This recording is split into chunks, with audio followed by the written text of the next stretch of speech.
Imagine being told that waiting 2 years to update your business website is going to incur a $5 million penalty. That is a terrifying number. And it's not like a fine from a regulatory agency or anything. It's a literal fine, quantifiable penalty in lost digital real estate and compounding catch-up costs.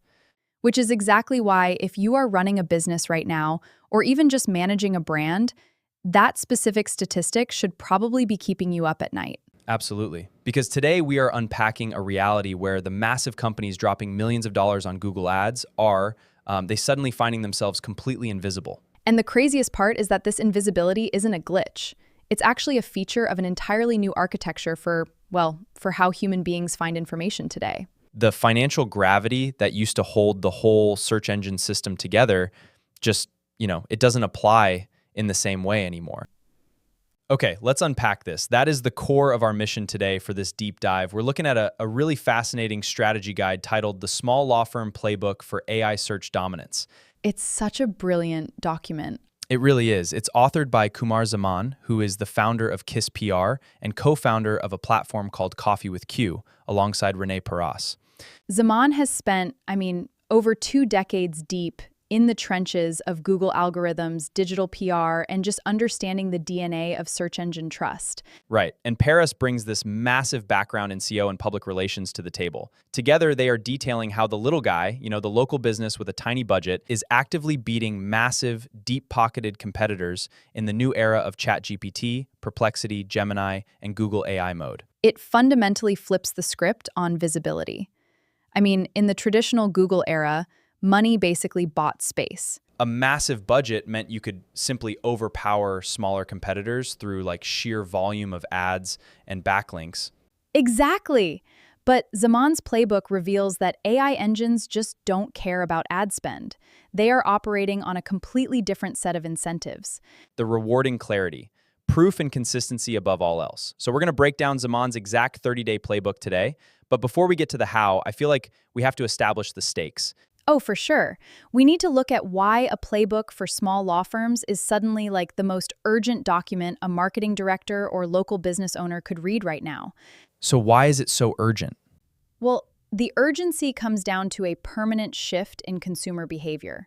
We are looking at a landscape where, by early 2026, ChatGPT held roughly 60% of the entire AI search market. Wow. Yeah, and they were processing close to 2.5 billion queries every single day. 2.5 billion queries. That is just, let's think about what those queries actually look like, because it's not the way we used to search at all, not even close.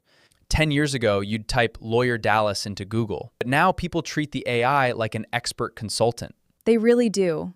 They talk to it. They type a full paragraph, something like, I was in a minor car accident on I-35. The other driver's insurance is calling me. My neck hurts. What kind of lawyer do I need? And who is the best in Dallas? And that conversational input changes absolutely everything about the output. Because the user isn't asking for a list of 10 possible websites to go research on their own anymore. They are asking the machine to do the synthesizing, to evaluate the options, and to explicitly recommend a solution. And it isn't just ChatGPT operating as a standalone app either. Google has integrated this directly into its primary search bar. Yeah, the playbook cites this incredible data from Clio, showing that AI answers are now appearing in roughly 16% of all US Google searches. 16%. To put that in perspective, 16% of Google's daily search volume is just an astronomical number of queries. But the more crucial detail from that Clio report is the trajectory, because that 16% trigger rate is more than double what it was in early 2025. So the adoption curve is practically vertical at this point. Yes, and Zaman notes that for question-style searches, the specific how-to or who is the best queries that actually drive revenue for businesses, the trigger rate for an AI answer is significantly higher than that 16% average. Because the AI physically steps in front of the traditional results. Right, and when it steps in front, it completely changes the user's psychological relationship with the screen. Okay, let's dig into that. Zaman points to research from Seer Interactive that is, frankly, devastating for traditional marketers. Oh, the organic click data. Yeah. Sear found that brands cited inside those AI overviews earn 120% more organic clicks per impression than the brands left out. 120% more. I really want to pause on that mechanism. Why is that happening? If I'm ranking #1 on the traditional blue links right below the AI answer, why am I losing that much traffic to a brand that might have been, I don't know, on page 3 of Google, but got pulled into the AI summary? It is an absolute center of trust. How so? Well, the user assumes the AI has already read all the links, filtered out the biased marketing fluff, and presented the objective truth. If your brand is woven into that generated narrative as the recommended solution, the user doesn't feel the need to scroll down and click the blue links. The citation inside the AI answer has basically become the new ranking. Which brings us right back to that terrifying penalty we talked about at the very start, the cost of waiting. Yes, the $5 million problem. The Playbook references a 2026 report from a major PR firm, 5WPR, alongside the Hot Lawyer Network, and they put a concrete price tag on adapting to this new field. Right, which they call Generative Engine Optimization, or GEO. GEO. So the math in that report is just sobering. They state that a firm spending $500,000 on GEO starting right now in 2026 can reach category authority by 2028. Total cost over that time frame is roughly $1 million. Okay, $1 million is obviously a massive budget, but let's look at the alternatives scenario. What happens if a firm says, let's wait and see how this AI thing shakes out? We'll start optimizing in 2028. Yeah, that's where the math gets really scary. Achieving that exact same position of authority, if they wait 2 years to start, will cost them between $3 million and $5 million. Just because they waited 24 months. Because the cost of waiting compounds at 50 to 80% a year, and the report includes this massive caveat, even with a $5 million budget in 2028, you might still fail. Wait, really? You spend $5 million and still fail? Yeah, because the category might already be completely locked down by competitors who established their entities early. It's like Manhattan real estate in the 1800s. You're offered a massive plot of dirt in what is now Times Square for pennies, and you pass on it, saying you wait to see if this New York City thing catches on. That's a great way to look at it. 20 years later, the skyscrapers are built. The foundations are set in stone. $1 billion couldn't buy you a broom closet. The digital real estate of AI search is settling right now, today. It is. But I feel like we need to clarify those massive numbers, because the premise of Zaman's entire playbook is supposed to be about small budgets. I was actually going to push back on that. If a local 2-person law firm is listening to this, throwing around figures like $500,000 for visibility doesn't sound like a small budget strategy. It sounds like they're already entirely priced out of the game. Right. But if we connect this to the bigger picture, that $500,000 figure is what large traditional agencies are quoting their massive corporate clients. The big agencies are attempting to graft the old model of high-priced, labor-intensive marketing retainers onto a completely new technology. But Qamar Zaman's fundamental argument is that this price tag is largely an illusion. It's constructed by people who don't actually understand the underlying mechanics of an LLM. So the big agencies are essentially saying, give us $500,000 to brute force this new system. Exactly. While Zaman is saying speed of entry beats size of wallet. If you understand what the AI actually wants, the cost of starting today is near zero. Near zero. That is wild. Because you aren't buying media space. You aren't paying a firm to manufacture thousands of low-quality backlinks. You are doing structural, foundational work. So the AI acts as an impartial gatekeeper.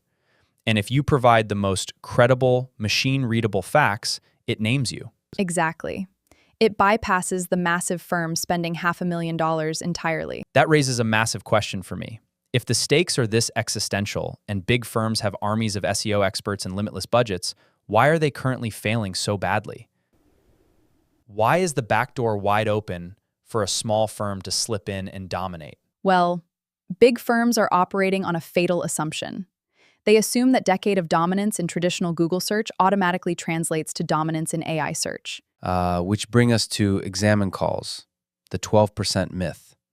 This piece of data Completely rewired how I view the internet. Same here. It's totally eye-opening. So there was research done by Moz, which is a massive authority in SEO, and it was cited in a 2026 report by Matador Solutions. They analyzed the overlap between the companies cited in AI mode answers and the companies ranking in the top 10 traditional Google Blue links. And most executives assume Yeah. that overlap would be near like 80 or 90%. You'd think so, but the Moz research found the overlap is only near 12%, just 12%, meaning 88% of the time, The AI is pulling its answer from sources that are not the traditional top ranking giants. Exactly. And we really need to unpack the why behind that 12% because it explains the mechanical difference between the old internet and the new one. Okay, let's do it. So traditional search algorithms, like early Google PageRank, measured authority through external popularity signals. It was basically a high school popularity contest. who has the most backlinks? Who is shouting the loudest with ad spend? If the captain of the football team says a restaurant is good, everyone goes there, even if the food is terrible. That was traditional SEO. That makes perfect sense. But AI search is not a popularity contest. I look at it like a strict, humorless judge in a courtroom. The judge does not care how popular you are. The judge only cares about verifiable facts, clear evidence, and cross-examined truth. That analogy maps perfectly to the architecture of large language models. Engines like ChatGPT or Claude don't just scrape the top 10 Google results, summarize them, and spit them out.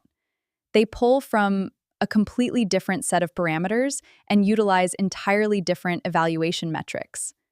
Hold on, let's break down those metrics. When you say they look at different parameters, what exactly is the AI evaluating if it's not looking at backlinks or traditional SEO authority? Well, an LLM is looking for semantic density. It's looking for structured data, and it's looking for independent verification of entities across trusted databases. Let's pause on semantic density, because that sounds like some pretty heavy jargon.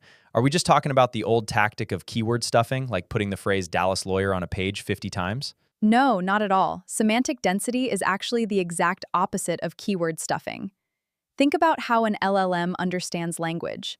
It maps words as coordinates in a massive multidimensional vector space. It understands the relationship between concepts. So it's not just matching text.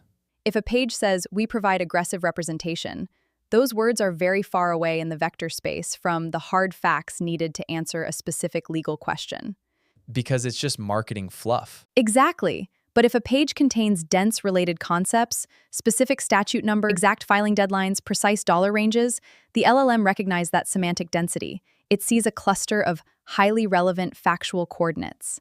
And it uses those factual building blocks to construct an answer from the ground up. So the goal of marketing has fundamentally shifted. We are no longer fighting for a ranked position on a list of blue links. We are fighting to provide the best raw material.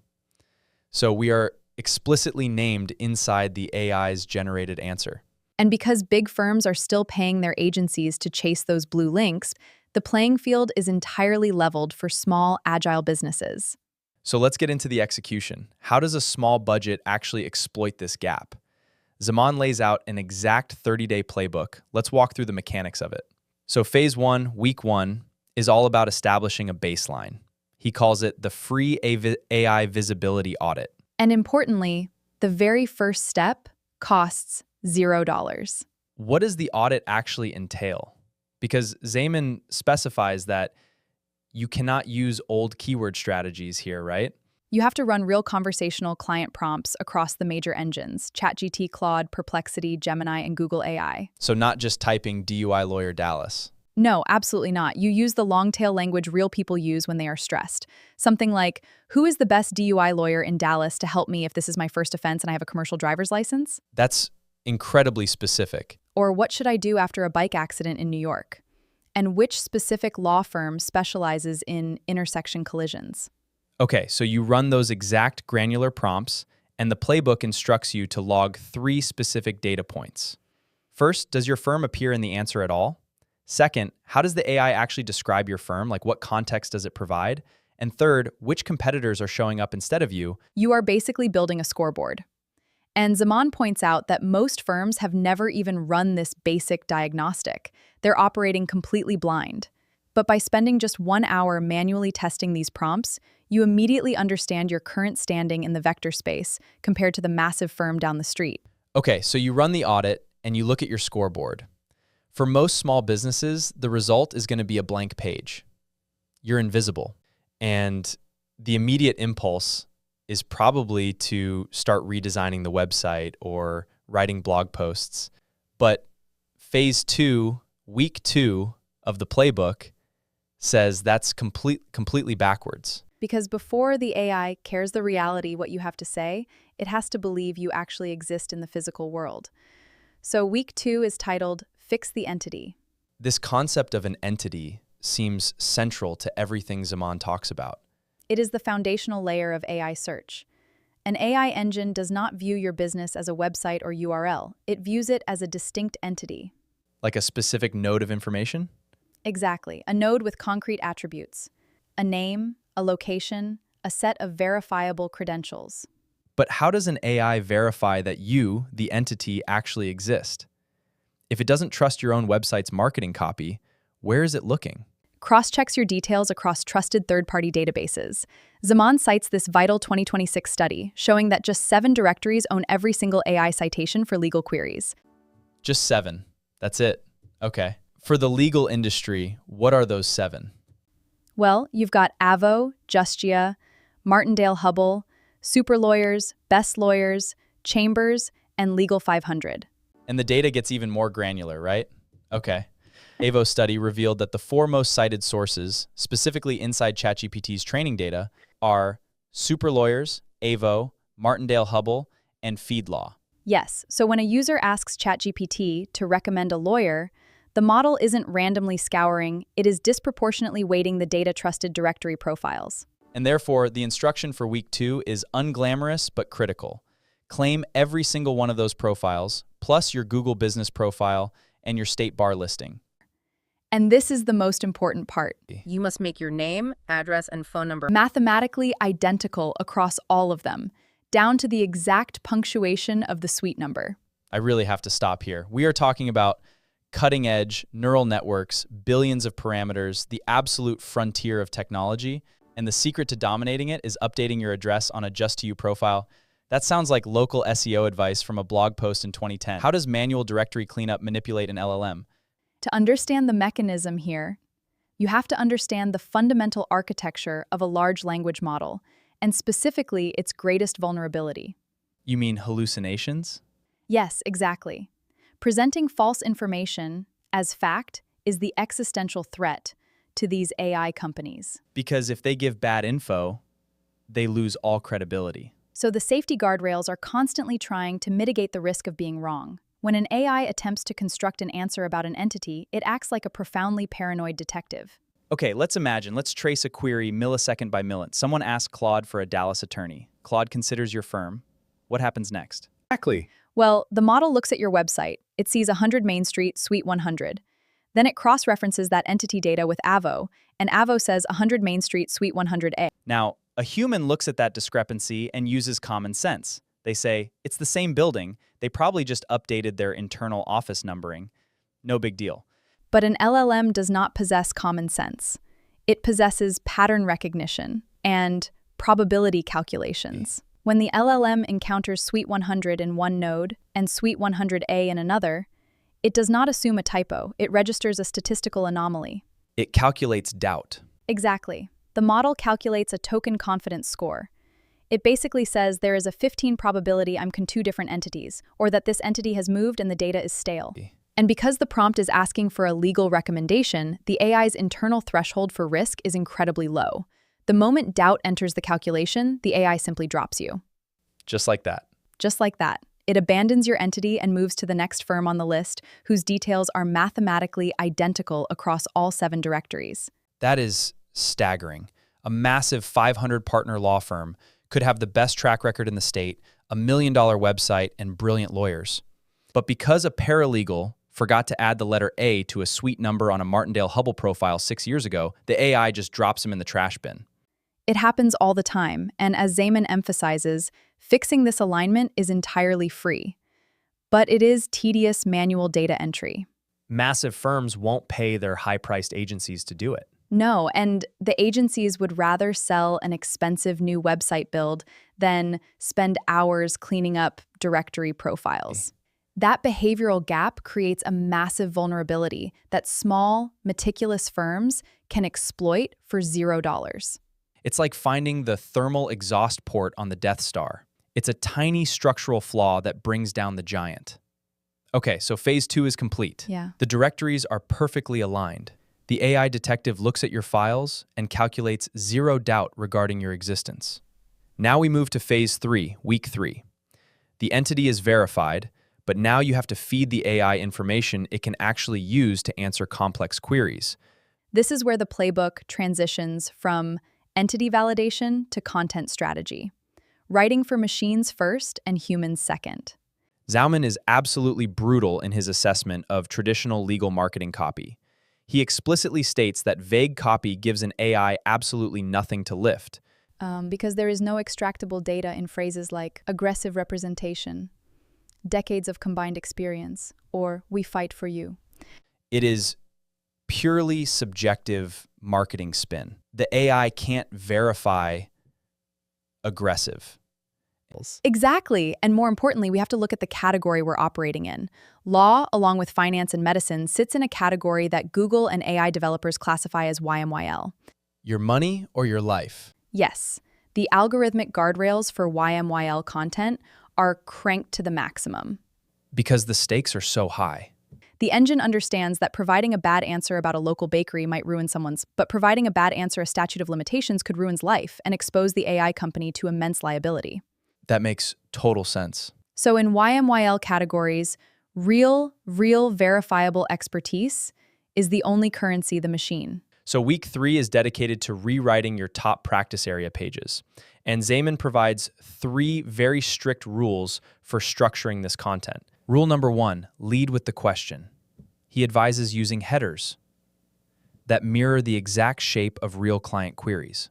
Like, how long do I have to file a car accident claim in Texas? And crucially, he says you must answer that question immediately, within the first 40 to 60 words directly under the header. The positioning there is vital for how the web crawler parses the HTML document. Well, when the crawler hits the page, it doesn't want to dig through 3 paragraphs of flowery introductory text about how deeply your firm cares about the Texas community. It's not looking for a narrative. Exactly.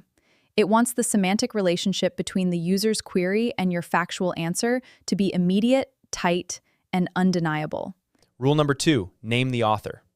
The playbook mandates that a real, verifiable attorney must be attached to every single substantive page. You need their name, their state bar number, their jurisdiction, and a short, highly credentialed bio.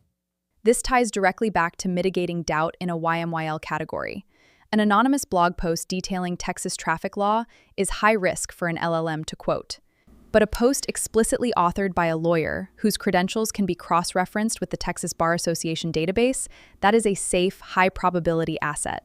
That's so smart. And rule number 3, anchor every claim to a specific fact. You cannot just summarize the law. You must cite the actual statute numbers, the exact filing deadlines, and the specific dollar ranges for compensation. Because as Zaman writes, specific, checkable facts give the engine something to extract and est. It requires raw material. Here's where it gets really interesting for me. I think about it this way. Generic marketing slove, the we care about you, the experienced attorneys, that's cotton candy. I love this. The AI crawler arrives at your website, consumes the cotton candy, and gets absolutely zero nutritional value. It dissolves instantly. You cannot build a solid factual answer out of sugar. I'll take that analogy a step further. If you feed an AI cotton candy, it doesn't just gain zero nutrition, it actively penalizes you for token waste. Waste token. Yeah. The model has limited computational resources. If it has to spend processing power parsing through 500 words of subject fluff just to find a single fact, it evaluates your page as inefficient. But this fact-anchored content, the 40-word direct answers, the verified bar numbers, that is dense protein. The AI crawler consumes that, processes it efficiently, and uses it to build muscle for its generated response. And that dense protein concept explains why Zaman's playbook is the ultimate equalizer. A solo practitioner with 15 years of niche experience who takes the time to write will structurally defeat a pays-a-content firm, pays-a-churn-out cotton candy blog posts. Because the massive firm is optimizing for volume, assuming more pages equals more traffic. But the AI demands substance.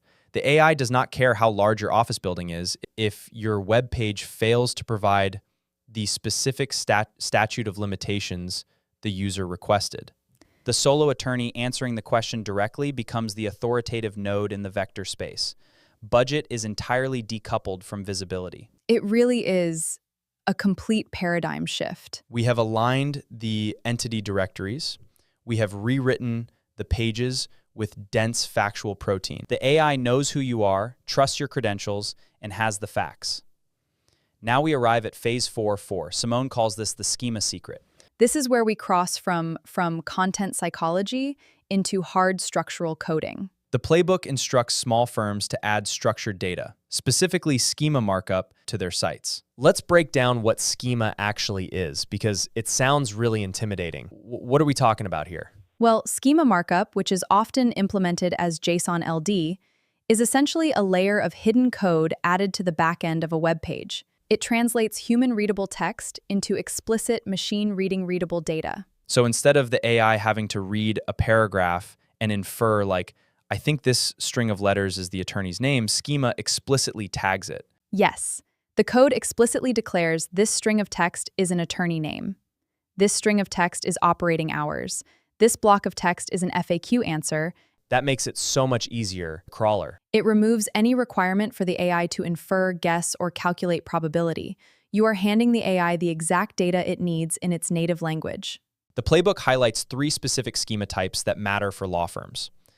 Legal service attorney FAQ page. Now, here a data point from the text that completely blew my mind. And they found that almost none of those top pages carried a dedicated FAQ section, and only one single page utilized schema markup.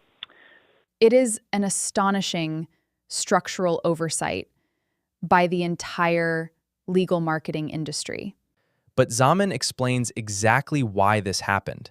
He notes that Google officially retired FAQ-rich results back in May 2026. Right, and for context, those were the visual drop-down accordions that used to appear directly on the Google search results page. They took up a lot of visual space. And because Google stopped rewarding websites with that shiny visual reel, all the massive SEO agencies looked at their metrics and told their clients, FAQ pages are dead. Strip the code out. Which was a massive mistake. Huge. Because the playbook reveals a massive twist.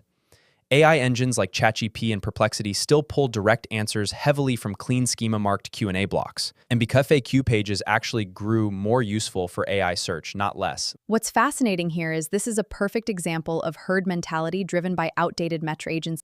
The big firms and their agencies are entirely reactive to the old Google PageRank rules. Google tweaks a visual feature, so the agencies whip out the underlying foundational code, completely ignoring how LLMs actually parse data. Competitors are actively their developers to go into their websites and turn off their FAQ pages and remove their schema simply because traditional Google stopped giving them a gold star for it. That is what's happening, yes. And by doing so, they are effectively tearing the back door off the hinges, leaving it wide open for small firms to walk right in and feed the AI directly. That is the exact mechanical reality. Small firms can spend $0, take an afternoon to implement FAQ page and attorney schema. And they are essentially handing the AI their resume on a silver platter, perfectly formatted for a neural network. If the AI has to guess about a big firm's content or simply read the explicit code of a small firm, it chooses the explicit code every single time. It is the ultimate asymmetrical advantage. So the 30-day playbook is complete. Week 1, audit and scoreboard. Week 2, entity alignment across directories. Week 3, factual protein-dense content. Week 4, schema markup. Let's move to the final section of Zaman Guide, execution, maintenance, and the ways people inevitably sabotage themselves. Let's talk real-world costs. According to the playbook, the total cash expenditure for a firm executing this in month 1 frequently lands under $100. Under $100. It is. The primary investment is sweat equity. The only hard cost arises if you choose to use a low-cost tracking tool to automate the scoreboard you build in week 1. Zaman mentions tools like Otterly, starting around $29 a month, or Athena HQ, which runs about $95 for the first month. Let's contextualize that $100. Zaman points out that a single paid click on a competitive legal keyword like Dallas truck accident lawyer on Google Ads runs between $50 and $200. One single click. Someone accidentally taps their thumb on your ad while scrolling on their phone. They realize their mistake. Bounce off your site a second later, and your marketing budget just vaporized $150. And for less than the cost of that one accidental thumb tap, you can build the permanent entity alignment. Write the factual content and code this schema that gets you cited organically by ChatGPT for months or years. Which brings up the timeline. How long does this actually take to manifest? Because unlike buying a Google ad, you don't instantly appear at the top of the screen. Zaman sets very clear expectations. The Playbook states that well-structured content on an established domain will start earning initial AI citations within 4 to 8 weeks. Given how agonizingly slow traditional SEO can be, a 4 to 8 week feedback loop is incredibly agile. It is. However, to achieve full category authority across all the major engines, saturating ChatGPT, Claude, Perplexity, Gemini, and Google AI, the timeline extends to 3 to 6 months. Which is still very fast. Definitely, Zaman validates this with actual case studies in the text. He details running this exact sequence for a Dallas criminal defense firm and a New York bicycle injury practice. Do those case studies highlight any specific points? But Zaman issues a massive warning here. The Playbook explicitly outlines the self-sabotage that keeps small firms from maintaining this dominance. He calls out 2 specific habits, right? Yes, we already covered the second mistake, the 12% myth, where firms assume their old SEO strategy will automatically handle their AI visibility. But the first mistake is behavioral. Zaman calls it treating the tracking tools like a screenshot. This is a pervasive flaw in digital marketing culture. A firm will subscribe to Otterly, run the dashboard at the end of week 4, see that they successfully got cited by ChatGPT for best Dallas defense lawyer, take a screenshot, email it to the partners, and declare victory. And then they stop working. They treat the data like a trophy to mount the wall, rather than an instrument panel they need to constantly monitor to fly the plane. Zaman writes, "A screenshot fixes nothing. The work lives in the monthly cycle of testing, fixing, and refreshing." Which underscores that consistency is the final variable in the equation. We've explored clarity and proof, but consistency is what sustains it. Because the AI models are always changing. Right. They are not static. They're continuously scraping new data, reevaluating entity weights, and test to fight data decay. If you set your schema and abandon your site year, your data grows stale. And the statistical anomalies return, the machine starts to doubt you again. Precisely. The AI heavily favors recency alongside authority. Zaman emphasizes that a small firm dedicating 2 hours a month to this, refreshing their prompts, verifying their direct realignments haven't drifted, highly factual FAQ answer. Zaman emphasizes will inevitably pull away from the massive firm that executes one giant expensive website launch and then ignores it for 3 years. It's a modernized version of the tortoise and the hare, except the tortoise is continually updating its JSON LD code for a neural network. And the hare is wasting millions of dollars on a broken vending machine. So what does this all mean? Let's synthesize this journey. We started by looking at a landscape where consumer trust has fundamentally transferred from lists of blue links to narrative AI answers. We saw the math, the staggering cost of waiting compounding every year, and the reality that traditional SEO dominance only translates to AI visibility about 12% of the time. We unpacked the mechanics of why that is. We examined how large language models map concepts in a vector space, how they calculate token confidence, and how their absolute fear of hallucination makes them act like paranoid detectives seeking perfectly aligned data across specific trusted directories.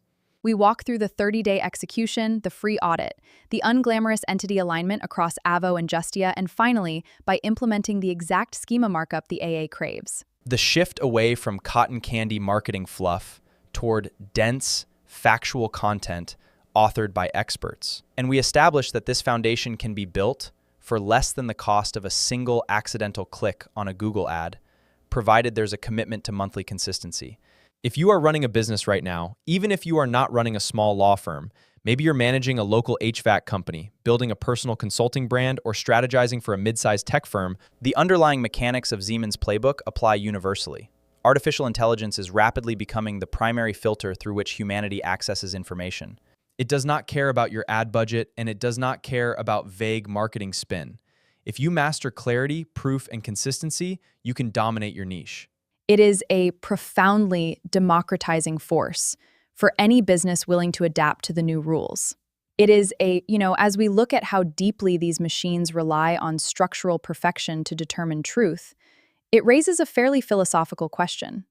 Where does this lead us? Is an AI engineer becoming the ultimate arbiter of visibility and effectively the arbiter of truth for the average consumer? It is basically trust largely on how consistently data is formatted across directories and how perfectly schema code is implemented. What happens when malicious actors fully internalize this playbook? What happens when a bad actor learns to flawlessly format absolute pulsive? If a lie is wrapped in perfect legal schema, anchored to a fake verified author and perfectly aligned across 7 compromised directories, does the AI adopt the lie as fact? As we move forward, are we genuinely optimizing for the truth? Or are we simply optimizing for the machine's absolute preference for structure? That is a heavy thought to leave on. If the strict judge only cares about the formatting of the paperwork, what happens when the con artists become the best paperwork filers? It's something we're going to have to face. It is a completely new kind of landscape. But for now, the window of opportunity is wide open for the businesses willing to do the unglamorous factual work. Keep asking the hard questions, keep looking for the mechanics behind the curtain, and keep diving deep into these topics. We will see you next time.